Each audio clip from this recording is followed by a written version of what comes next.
Hello, everybody. We have a special guest here with us today to talk about key issues and trends that U.S. cities are seeing. We have Clarence Anthony. He is the Executive Director of the National League of Cities here with us. Mr. Anthony, it's a pleasure to have you here. Thank you for having me here. Great to be in Wichita today. Well, let's start off by having you talk a little bit about National League of Cities for anybody in our audience who maybe isn't familiar with it and how your organization helps cities like Wichita. Yeah, the National League of Cities is the organization that we consider ourselves the voice of cities nationally. It's 19,000 cities, towns, and villages in America, and Wichita has been a member for decades, going back my years as an elected official. Bob Knight, former mayor, Carl Brewer was involved. Of course, Levanta Williams is an amazing leader on our board and involved in our committees. But we provide education, training, best practices, as well as we are the voice in Washington, D.C., representing cities on the federal level with the White House and Congress and the agencies. So if there's something that is going to impact cities, we're the organization that meets with the president, Congress, or any agency on behalf of the cities to protect the interest of cities. And since you're so familiar and directly involved with cities all across the country, will you talk a little bit about some of the key trends that you're seeing?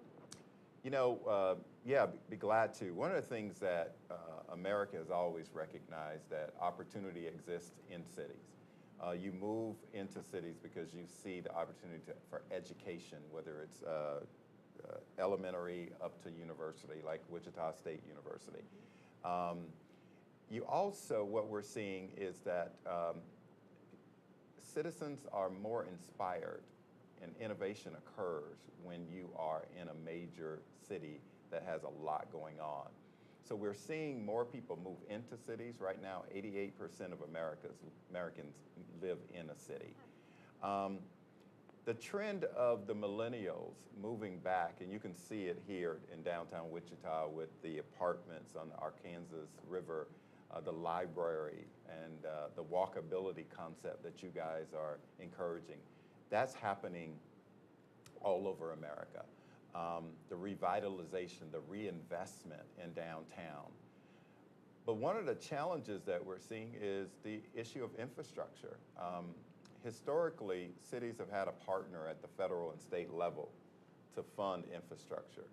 But right now, 95% of the investment in infrastructure in roads and water and wastewater systems, downtowns, is on the backs of citizens who live in cities. So the issue of infrastructure is something that I can tell Wichita is dealing with, but also all American cities is dealing with. How do you fund this desire for people to come back and live downtown and have walkable communities and to be able to walk to restaurants and to school and to their jobs? That's a real challenge that we're seeing. The other is, I would say, the challenge of opioid and heroin epidemic is something that is really major around America, especially Midwest, Northeast. We're seeing where we're having hundreds of people die in communities a day because of this epidemic with opioids. And it may not be an issue in Wichita, but I would tell you, I would encourage city leaders to really talk to their EMS, their fire departments, as well as the hospitals to see if that's a trend. Because what we want is that we want to give best practices about how do you identify a challenge and how do you solve it. Also, the issue of affordable access to housing. Because once you start seeing the prosperity of downtown occurs, you know, how do young people out of college get a job and can afford the apartments that you're developing? So we're seeing a lot of cities be able to do rent subsidies. They're able to work with banks to get loans for families to get into affordable housing and access to housing. So there's all kinds of strategies that we're seeing that our local leaders are implementing in order to address affordable, quality housing. So those are some general things that we're seeing nationally. And I can tell by riding around Wichita, this downtown is just going to boom. And your leaders are ready with solutions. Definitely a lot of excitement around our downtown revitalization, that's for Good. sure. With peer cities that are similar to Wichita, what are you seeing some of the most successful cities doing? What's setting them apart? I think the one thing that's important is that to recognize for a city to be truly exceptional, it has to provide opportunities for everyone that lives in that city. Because if you're just developing the downtown and you're not developing the neighborhoods, you really do lose a part of the community, and they don't feel as if this is their home. Because a home is a place that you can have a job, you can buy a house, you can have nice parks, you can have quality of life, public safety that is successfully implemented. But if you don't have those things, you can live in Wichita, but it's not a place that you call home. So I think that it has to be a plan and a vision that includes every part of the community. That's what success looks like. Success also looks like making sure that the jobs that you create are not all those jobs that are tech jobs. I live in Washington, D.C., and there's a shortage of plumbers. There's a shortage of mechanics and folks that are not necessarily pushed to go to college, but to get a technical skill. And in fact, they're making more than people who went to college for 4 and 6 years, in a 10-year period. Actually, they're owning their own business. And so that's something that I think the future of work, encouraging local leaders to not just think of and pushing your kids, go to a 4-year university. Well, there's some technical things that they can do. Also, innovation and technology. You've got to be able to have a community that's innovative, entrepreneurial, making sure that young people, as well as those that have been here, see an opportunity to open up their own company and to grow their own company. They're creating these studios where you can share an office, these hubs, if you will. Those are the things that successful cities that are growing and that are inclusive are doing. And I think that you have the leadership here by your mayor, your council, your manager, who I've known all of them for years. I think you have the ingredients to be that all-American city. You talked about technology. Talk about the concept of smart cities and what you're seeing there. Yeah, the whole definition of smart cities is interesting, and we could have a whole show on that.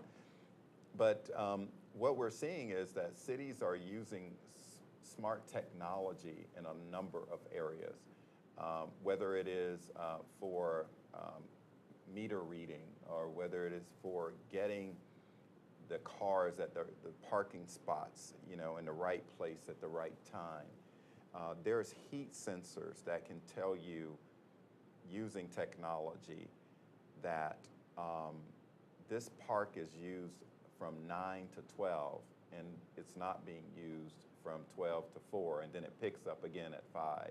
So what do we do with the park during those times that it's not being utilized? The synchronization of your lighting systems, LED lighting systems in certain areas. When in the city hall a room is not being used, why is the light there? I think that really using the techniques of smart cities can make a city more effective and more efficient, especially your government. Access by television, not having to come to City Hall to pay your bills. All of those things are that create efficiency and transparency are very key to a successful city. And I've seen cities all over America implementing smart city strategies, but they have to be for the right reason. It's just not saying you're a smart city for smart city's sake, because again, I go back to that concept. If everybody don't have access to it, then it's not a true smart city for everybody that lives in the city. And to me, that's the important element of a successful city. Great point. And along those lines, let's talk about community engagement and what cities are doing to get people more engaged with what's going on in their local governments, to give feedback and to really help shape their communities. Yeah, I got to tell you that being able to develop a community engagement strategy and taking government to the people is very important. You know, having a public hearing just in the city hall and not going out to the various districts within the city is not true access to public policy. So I do think it takes extra work. It takes extra time, but at the end, it's worth it. You know, I'm a former mayor, and one of the things that used to occur in my city, especially on things like water rate increases and things like that, issues like that, we would get all the way to the final hearing, and a whole community of people would come in and say, you can't vote on this. We never heard about this. We've been advertising for 5 months that we're going to do this. And so we have to start over. So true engagement is something that takes time, takes effort, but it also is worth the outcome that you have.